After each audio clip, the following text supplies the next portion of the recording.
মদ্যপান করে চায়ের দোকানে ঢুকে অচৈতন্য অবস্থায় পড়ে থাকতে দেখা গেল এক ব্যক্তিকে। মন্তেশ্বরের ফজলপুর মোড়ে। পূর্ব বর্ধমান জেলার মন্তেশ্বর ব্লকের পিপলন পঞ্চায়েতের অন্তর্গত ফজলপুর মোড়ে মঙ্গলবার রাত্রিবেলায় চায়ের দোকানে তালা ভেঙে দোকানে ঢুকে মদ্যপান করে অচৈতন্য অবস্থায় পড়ে থাকতে দেখা যায় এক যুবককে। সেই সঙ্গে একটি নাম্বার প্লেটবিহীন সুপার স্প্লেন্ডার মোটর সাইকেলও পড়েছিল। স্থানীয়রা সকালবেলায় দেখতে পেয়ে মন্তেশ্বর পুলিশ প্রশাসনকে খবর দেয়। ঘটনাস্থলে মন্তেশ্বর থানার আধিকারিক রাকেশ চৌধুরী সহ পুলিশ কর্মীরা উপস্থিত হন। নাম্বারবিহীন মোটর বাইক সহ ওই ব্যক্তিকে আটক করে মন্তেশ্বর থানার পুলিশ। জানা গিয়েছে ব্যক্তির নাম সুমন ঘোষ, বয়স আনুমানিক 31 বছর, মন্তেশ্বর থানার গগনিয়া গ্রামে বাড়ি। এই ধরনের ভালো কাজ করার জন্য ফজলপুর গ্রামের লোকেরা মন্তেশ্বর থানাকে সাধুবাদ জানায়। তবে কী কারণে এই যুবক তালা ভেঙে ঘরের মধ্যে মদ্যপ অবস্থায় পড়েছিল তা খতিয়ে দেখছে মন্তেশ্বর থানার পুলিশ।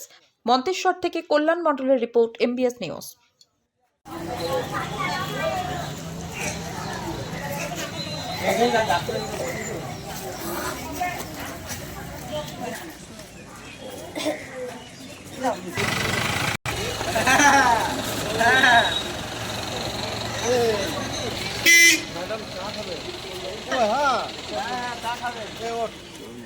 এই আসো